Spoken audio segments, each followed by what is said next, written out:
नमस्कार. आज आपण संख्यावरील क्रिया बेरीज या घटकासाठी 0 ते 20 पर्यंतच्या संख्यांची मूर्त वस्तूंचा वापर करून बेरीज करणे या अध्ययन निष्पत्तीसाठी विविध कृतींचा अभ्यास करणार आहोत. संख्यावरील क्रिया हा घटक शिकवताना मूर्त वस्तूंचा वापर करणे फायदेशीर ठरते. मूर्ताकडून अमूर्ताकडे ही संकल्पना येथे परिणामकारक ठरते. चला तर विविध गणितीय भाषा वापरून आपण बेरीज करूयात. गणितीय भाषेतून अध्यापन करणे ही एक शास्त्रीय पद्धत आहे. प्रत्येक विद्यार्थी वेगवेगळ्या माध्यमातून शिकत असतो. काही चित्राद्वारे तर काही वस्तूद्वारे लवकर शिकतात. या सर्वांसाठी ही पद्धत परिणामकारक आहे. या पद्धतीमुळे संकल्पनेचं दृढीकरण होतं. गणिती भाषेमध्ये बोटांची भाषा, वस्तूंची भाषा, कृतीची भाषा, चित्राची भाषा, ध्वनींची भाषा, अंकाची भाषा व गोष्टीची भाषा अशा भाषा येतात. यापैकी आपण प्रथम बोटांच्या भाषेद्वारे बेरीज शिकूयात. हाताची बोटे सहज वापरता येऊ शकतात म्हणून ही भाषा मुलांना लवकर समजते. बघा, डाव्या हाताची 3 बोटे व उजव्या हाताची 5 बोटे घेतली तर मिळून किती बोटे होतील असे विचारल्यावर विद्यार्थी सर्व बोटे एकत्र मिळवतील व उत्तर देतील. दुसरी भाषा वस्तूंची भाषा. यामध्ये विविध परिचित वस्तू दाखवून मोजून किंवा मिळवून बेरीज शिकू शकतो. उदाहरणार्थ 5 केशरी रंगाच्या बाहुल्या आहेत, त्यात पिवळ्या रंगाच्या 7 बाहुल्या मिळवल्या तर मिळून किती बाहुल्या होतील असे विचारल्यावर विद्यार्थी सर्व बाहुल्या एकत्र करून उत्तर काढतील. तिसरी भाषा आहे कृतींची भाषा. यामध्ये विविध कृती या ठिकाणी आपण घेऊ शकतो, जसे की उड्या मारणे, टाळ्या वाजवणे, चुटक्या वाजवणे अशा कृतींच्या माध्यमातून बेरीज शिकू शकतो. इथे मी 4 चुटक्या वाजवल्या, 1 2 3 4 व आणखी 5 चुटक्या वाजवल्या, 1 2 3 4 5, तर एकूण किती चुटक्या मी वाजवल्या असे विचारल्यावर विद्यार्थी सर्व चुटक्या एकत्र मोजून उत्तर काढतील. चौथी भाषा आहे चित्रांची भाषा. यामध्ये आपण विविध परिचित चित्रे दाखवून बेरीज विद्यार्थ्यांना शिकू शकतो. तसेच चित्रे काढण्यासाठी, चित्रे रंगवण्यासाठी इथे आपण देऊ शकतो. बघा, इथे मी 12 पानांची चित्रे घेतली आहेत. त्यामध्ये मी अजून 6 पाने मिळवली, 1 2 3 4 5 6, तर एकूण किती पाने होतील असे विचारल्यावर विद्यार्थी इथे सर्व पाने एकत्र मोजतील व उत्तर देतील. ध्वनींची भाषा. यात आपण आत्तापर्यंत शिकलेल्या भाषा वापरून बेरीज या शब्दाचा वापर स्पष्ट करू शकतो. ध्वनींच्या भाषेत एकत्र करणे, मिळवणे, जमविणे, एकूण करणे याऐवजी बेरीज या शब्दाचा वापर करावा, कारण हे शब्द दैनंदिन जीवनात वापरले जातात. त्यामुळे दैनंदिन जीवनाकडून गणितीय भाषेकडे विद्यार्थ्यांचा प्रवास सुलभ होईल. ध्वनींच्या भाषेमध्ये बोटांची भाषा, वस्तूंची भाषा, कृतींची भाषा, चित्रांची भाषा वापरून बेरीज या शब्दाचा वापर विद्यार्थ्यांना शिकवावा. जसे की मी वस्तूंच्या भाषेत 5 ठोकळे व 7 ठोकळे घेतले तर एकूण किती ठोकळे होतील असे विचारल्यावर विद्यार्थी 5 ठोकळे व 7 ठोकळे यांची बेरीज करतील व उत्तर देतील. अंकांची भाषा. ही भाषा वापरताना वस्तू, चित्रे यांचा सहसंबंध अंकाशी व बेरीज या शब्दासाठी अधिक चिन्हाचा सहसंबंध जोडायचा आहे. जसे की 6 जांभळे टोकन व 7 केशरी टोकन यांची बेरीज करायची आहे.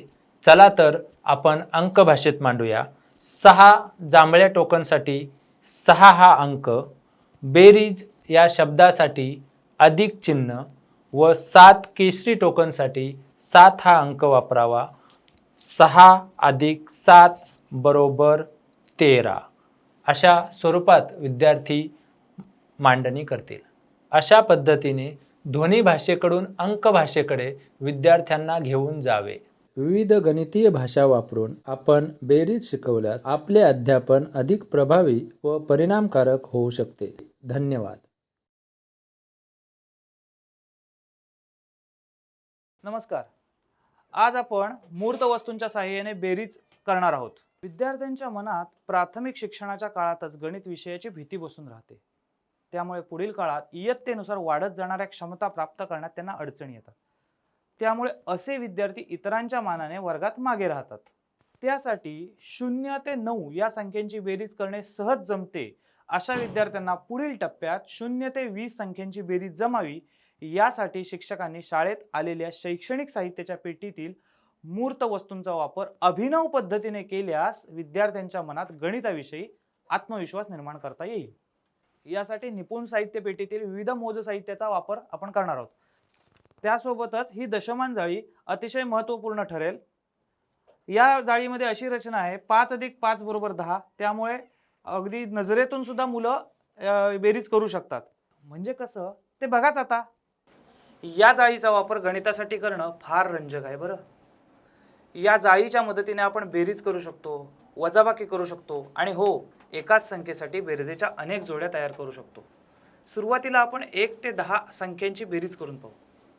या काही चकत्या आहेत, यापैकी 5 हिरव्या चकत्या आणि 4 निळ्या चकत्या जर आपल्याला त्यांची बेरीज करायची असेल तर कशी बरं करायची? हां जरा थांबा बरं. एकूण चकत्या काढण्यासाठी 5 + 4 असं गणित लगेच मांडायचं नाही. आपल्याला एक सुंदर अनुभव विद्यार्थ्यांना द्यायचा आहे. चला पाहूया स्वरा कशी बेरीज करते ते. सर, मी एक एक चकती 10च्या जाळीत मांडून घेईन. म्हणजे सुरुवातीला 5 हिरव्या चकत्या 5 वर्तुळात मांडेन. 1 2 3 4 5. नंतर उरलेल्या 4 निळ्या चकत्या पुढे मांडेन.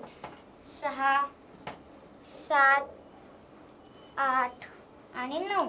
यावरून 5 + 4 एकूण 9 चकत्या झाल्या. या 10च्या जाळीमध्ये आपण ज्या चकत्या मांडल्या त्या बघूनच लक्षात येतं की इकडे 5 आहेत आणि इथे 4 आहेत, तर एकूण 9 ही बेरीज होते. 10च्या जाळीमध्ये एकूण 9 जागा भरलेल्या असल्यामुळे विद्यार्थ्यांना बघूनच लक्षात येतं की इथं 5 आणि 4ची बेरीज 9 होते. या अशा प्रकारे आपण विद्यार्थ्यांना गणन अनुभव देऊ शकतो. याला थोडं अधिक रंजक करण्यासाठी आपण एक संख्या देऊन त्याची बेरीज विद्यार्थ्यांना विविध प्रकारे करण्यासाठी प्रोत्साहित करू शकतो. त्यासाठी आकर्षक मांडणी केल्यास ही 10ची जाळी विद्यार्थी खूप काळ उत्सुकतेने वापरतील. उदाहरण म्हणून आपण 10 संख्येची कहाणी बघूया. सर, आम्ही काय करतो, मी इथे 3 ठोकळे मांडतो, 1 2 आणि 3. आता 10 होण्यासाठी तुला किती निळ्या चकत्या मांडायला लागतील, जरा मांडून दाखवतेस का? 6 7. अरे वा, म्हणजे 3 पिवळे ठोकळे आणि 7 निळ्या चकत्या, एकूण किती झाले? 10. लिही बरं इथं 3 आणि 7 लिही.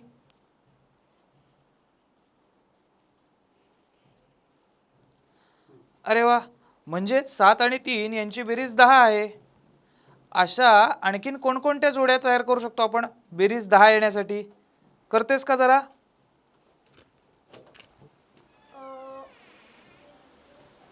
आपण 4 + 6 करू शकतो. त्यांची बेरीजही 10 येईल. 4 + 6. आता 7 + 3 = 10.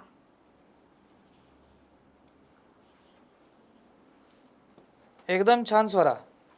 आता आपण ज्या पद्धतीने पहिल्यांदा 7 निळ्या चकत्या आणि 3 ठोकळे पिवळे ठोकळे घेतले आणि शेवटला 7 पिवळे ठोकळे आणि 3 निळ्या चकत्या घेतल्या, तसंच उलट सुलट क्रमाने आपण इथं बेरीज मांडून विद्यार्थ्यांना दाखवू शकतो.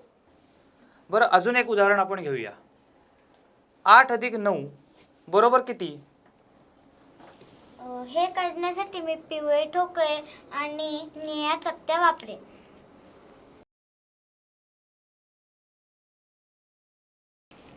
सर, हे करण्यासाठी मला अजून एक 10ची जाळी लागेल. बरोबर. आता माझे ठोकळे मांडून झाले. आता ह्याच्या पुढे मी निळ्या चकत्या मांडते.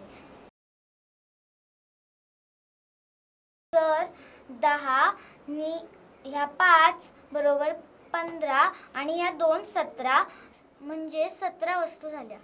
अशा प्रकारच्या नाविन्यपूर्ण शैक्षणिक साहित्याचा वापर करून आपण निपुण लक्ष लवकरच गाठू शकतो. धन्यवाद.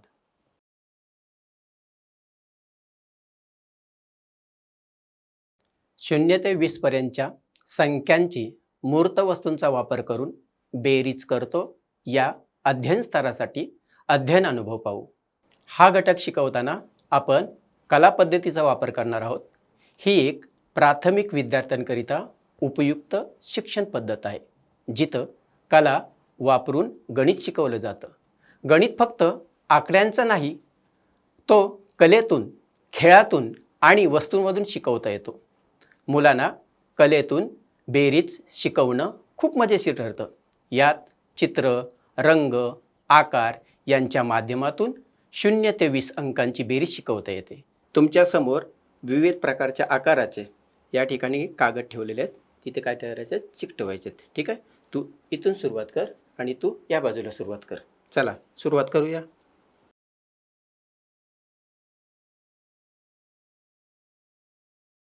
ठीक आहे, छान. बघा इथे तुम्ही छानपैकी असे चिकटकाम केलेलं आहे. पहा या ठिकाणी ज्या त्रिकोण आहेत, बरोबर आहे, त्रिकोणाने आपण काय केलेलं आहे, चिकटवलेले आहेत. ते त्रिकोण किती आहेत? त्रिकोण आहेत इथे 2, बरोबर आहे. तुझ्या साईडला 2 त्रिकोण आहेत. तू सुद्धा या ठिकाणी 2 त्रिकोण मोजलेले आहेत. आता दोन्ही मिळून किती त्रिकोण झाले?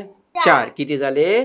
4. हे 2 आणि हे 2 मिळून किती झाले? 4. शाबास, छान मोजलं. तर अजून यामध्ये पानाचे आकार दिसतात, बरोबर आहे. तुम्हाला माहिती आहे ना, इकडे सुद्धा पानं चिकटवलेली आहेत, इकडे सुद्धा पानं चिकटवले आहेत. तू तुझ्या बाजूची पानं मोज. 1 2 3. किती मोजलीस? 3 मोजलीस. तू तुझ्या बाजूची पानं मोज. 1 2 3. हां, तुझे सुद्धा 3 मोजलीस, तू सुद्धा 3 मोजलीस. बघा 3 आणि 3. आता किती झाले? एकूण 6 झाले. इकडची 3 पानं आणि इकडची 3 पानं मोजून किती झाले? 6. छान. अशा प्रकारे कॉलाचा वापर करून आपण गणित शिकू शकतो. या ठिकाणी काय काय तुम्हाला या चित्रामध्ये दिसतंय? सांगा, चित्रामध्ये काय काय दिसतंय? स्टार, हां, मोठ्याने बोला. छान. अजून? बॉल, हां, बॉल दिसतंय. अजून? सूर्य दिसतंय. होड्या दिसत आहेत. अजून? ढग दिसत आहेत. छान. झाडे सुद्धा दिसत आहेत. पाणी सुद्धा आहे.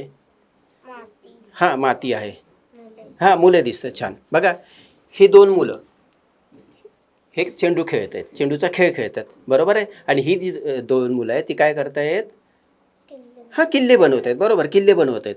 मग ही मुलं आणि ही मुलं मिळून किती मुळे झाले? ते कोण? 4 मुळे झाले. छान सांगितले. 1 2 3 4, बरोबर आहे. अजून तुम्हाला काय दिसतं? मगाशी सांगितलं होड्या. इथे 2 होड्या आहेत, बरोबर आहे. इथे किती होड्या आहेत? 2. आपण काय करायचं, अजून त्याच्यामध्ये होड्या बनवून ठेवूया. होड्या बनवता येतात की नाही? ठीक आहे, आपण बनवूया होड्या. तू पण बनव.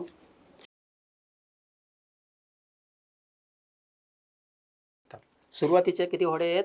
2. आता आपण काय करायच्या, त्या पाण्यामध्ये आपण सुद्धा होड्या ठेवूया. ठीक आहे, तू एक ठेव होडी. तू सुद्धा ठेव. मी सुद्धा ठेवतोय. बघा सुरुवातीच्या किती होत्या? 2. त्याच्यानंतर आपण किती ठेवलेल्या आहेत? 6. बरोबर, आपण ठेवलेल्या होड्या किती? 6. आणि अगोदरच्या होड्या किती? 2. 6 आणि 2 किती झाल्या? 8 होड्या झाल्या. छान. बघा मगाशी तुम्ही सांगितलं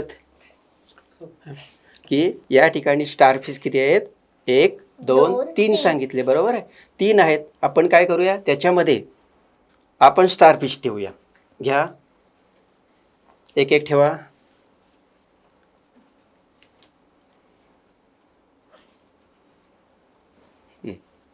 बघा सुरुवातीला किती होतं? 1 2 3. आपण किती ठेवलेले आहेत? 1 2 3 4. एकूण किती झाल्या? 7. अगदी बरोबर, एकूण किती झाल्या? 7. छान. चित्रगप्पा हे गणित शिकवण्याचे प्रभावी मार्ग आहे. आपल्या नेहमीच्या संवादात आपण गणिती भाषेचा वापर कमी करतो, त्यामुळे गणित कठीण वाटते. पण इथे मात्र मुलांना आपण गणिती संवादाची संधी देतो. अशा प्रकारे चित्रांमधून गणित अध्यापन प्रभावी व रंजक करा. धन्यवाद.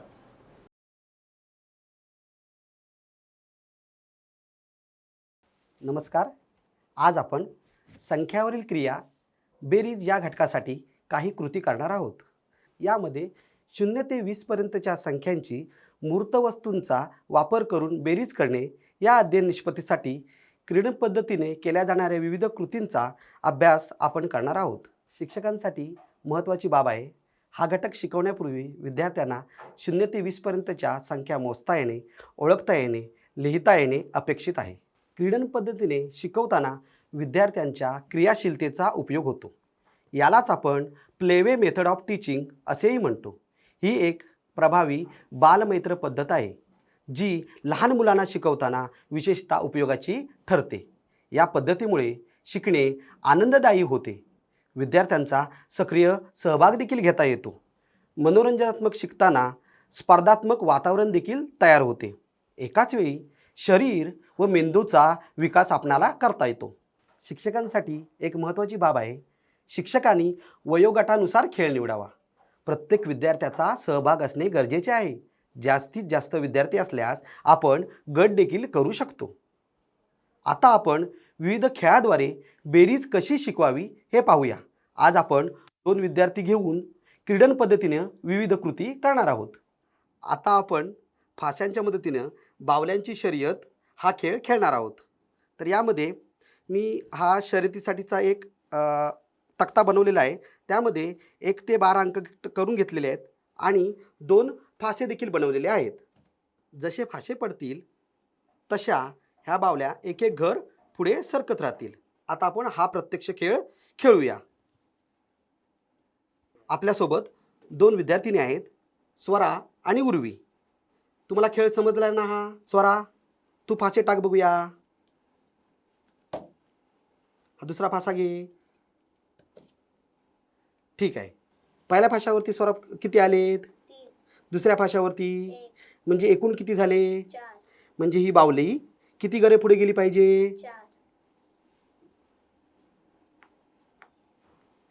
वा, छान, अगदी बरोबर. हा पूर्वी तू फासे टाक बघू. दुसरा फासा घे. ओके, छान. आता ही 6 ह्या फाशावरती किती आहेत? 6 ह्या फाशावरती 4 म्हणजे एकूण किती झाले? 10 ही बावली किती पावलं चालली पाहिजे? 10 चालव बघू. वा, उत्तम झालंय. आता कोणती बावली जिंकली मला सांगा? 10 निळ्या रंगाची बावली आता यामध्ये जिंकलेली आहे. अशा पद्धतीनं अंक वाढवून म्हणजेच 99 पर्यंत देखील अंक घेऊन आपण ही बेरीज मुलांना शिकवू शकतो. आता आपण दुसरा खेळ घेणार आहोत. यामध्ये सशाच्या उड्या हा खेळ आहे. यामध्ये पुन्हा एकदा 0 ते 20 पर्यंतचे अंक मी एका चार्टवरती आखून घेतलेत आणि याद्वारे मुलांसाठी मी उदाहरणं देखील तयार करणार आहे आणि मुलांना हा प्रत्यक्ष खेळ खेळायला देणार आहे. चला आता हा खेळ आपण खेळून बघूया.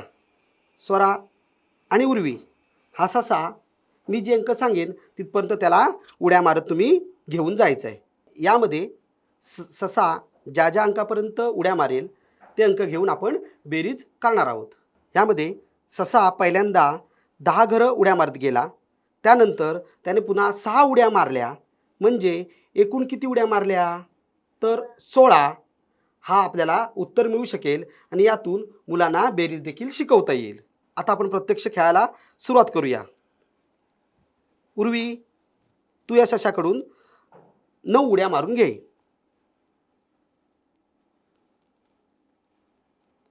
छान. यानंतर सशाने पुन्हा एकदा 6 उड्या मारल्या. सांग बघूया सशा कोणत्या अंकापर्यंत पोहोचलाय? 15 म्हणजे सशाने किती उड्या मारल्या? 15 वा, छान. आता आपण एक जत्रेतील खेळ खेळणार आहोत. तर हा खेळ आपण शाळेतल्या विद्यार्थ्यांसाठी देखील उपलब्ध करून देऊ शकतो.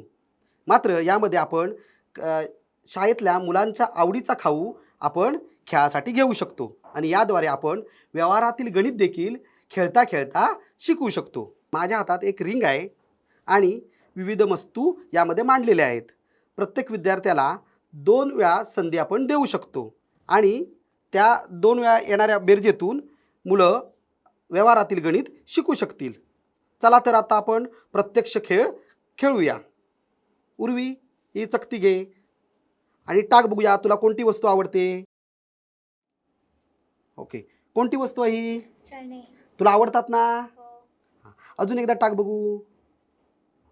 किती रुपये ह्याची किंमत आहे? 12. पुन्हा एकदा टाक बघूया. वा, कोणती वस्तू आहे ही?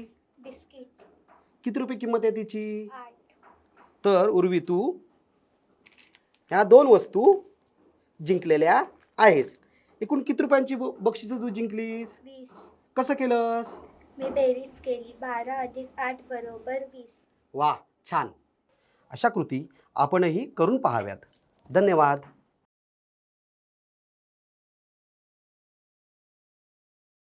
नमस्कार सर्वांना. 0 ते 20 पर्यंतच्या संख्यांची मूर्त वस्तूंचा वापर करून बेरीज करतो या अध्ययन सरासाठी अध्ययन अनुभव पाहूया. हा घटक शिकवताना आपण तंत्रज्ञानाचा वापर करणार आहोत. अध्ययन अध्यापन प्रक्रियेत तंत्रज्ञानाचा वापर केल्याने पाठ अधिक जिवंत आणि आकर्षक होतात. एखादी कठीण संकल्पना चित्र, हालचाल आणि आवाजासह दाखवली तर ती विद्यार्थ्यांना लगेच समजते आणि दीर्घकाळ लक्षात राहते. विद्यार्थ्यांसाठी तंत्रज्ञानाने शिकवणे म्हणजेच शिकण्यातला आनंद. पुस्तकातील माहिती फक्त वाचण्याऐवजी ती डोळ्यासमोर जिवंत होताना दिसते, त्यामुळे त्यांचे लक्ष अगदी आकर्षित होते, जिज्ञासा वाढते आणि शिकण्याची इच्छाही निर्माण होते. म्हणूनच आज आपण तंत्रज्ञानाच्या साहाय्याने बेरीज या घटकाचा सराव कसा होईल हे बघूयात. तंत्रज्ञानाचा वापर आपण करत असलो तरी प्रत्यक्ष अनुभवासाठी तो पर्याय ठरत नाही. बेरजेसारखा घटक प्रथम प्रत्यक्ष कृतीद्वारे देणे आवश्यक आहे. चला तर मग आता आपण एक बेरजेचे उदाहरण कृतीद्वारे घेऊयात. आता आपण एक उदाहरण प्रत्यक्ष कृतीद्वारे घेऊयात. इथे बघा 4 पानं आहेत आणि इथे 3 पानं आहेत. ही सगळी मिळून किती पानं झालीत? तर 1, 2, 3, 4, 5, 6, 7 म्हणजे इथे 7 पानं झाली. म्हणजे आपण इथे यांची बेरीज करत आहोत. म्हणजे हे 4 पानं अधिक 3 पानं बरोबर एकूण 7 पाने. आता आपण दुसरे उदाहरण पाहूया. रमाकडे 6 चॉकलेट आहे आणि तिला उमाने आणखी 3 चॉकलेट दिले. तर रमाकडे आता किती चॉकलेट आहेत? चला आता आपण मोजूयात. 1, 2, 3, 4, 5, 6, 7, 8, 9 म्हणजेच रमाकडे आता एकूण 9 चॉकलेट आहेत. इथे शिक्षकांनी उदाहरणे समजून सांगताना साध्या व सोप्या भाषेचा वापर करावा. आता आपण एक वेगळे उदाहरण घेऊन पाहूयात. चला तर मग बघा, एका टोपलीमध्ये 4 आंबे आहेत व दुसऱ्या टोपलीमध्ये एकही आंबा नाही. तर दोन्ही टोपलीमध्ये एकूण किती आंबे झाले? आता आपल्याला इथं थोडा विचार करायला लागेल बरं का. एका टोपलीमध्ये 4 आंबे आहेत व दुसऱ्या टोपलीमध्ये काहीच नाही म्हणजे 0. मग आताची मांडणी कशी येईल? 4 + 0 = 4. यावरून येथे शिक्षकांनी विद्यार्थ्यांना सांगावे की कोणत्याही संख्येमध्ये 0 मिळवल्यास तीच संख्या येते. विद्यार्थ्यांना आवड निर्माण होण्यासाठी क्विज या मजेशीर खेळाद्वारे एक उदाहरण घेऊयात. शिक्षकांनी क्विज या मजेशीर पद्धतीने मध्ये मुलांना उदाहरणे सोडवायला द्यावीत. त्यामुळे मुलांची रुची वाढते व झटपट उत्तर देण्याची सवय लागते. चला तर मग आता आपण विद्यार्थ्यांना आवड निर्माण होण्यासाठी क्विज या मजेशीर खेळाद्वारे एक उदाहरण घेऊया. चला बघा, 3 मेणबत्त्या अधिक 1 मेणबत्ती बरोबर किती? चला हे प्रश्न सोडवण्यासाठी काही वेळ घ्या तुम्ही. पर्याय बघा, पहिला पर्याय, दुसरा पर्याय, तिसरा पर्याय. हां बरोबर, तिसरा पर्याय येईल 4. अगदी बरोबर, उत्तर आहे तिसरा पर्याय 4 मेणबत्त्या. अशा प्रकारे तंत्रज्ञानाच्या मदतीने आपल्याला पाठाची रंजकता वाढवता येते. धन्यवाद.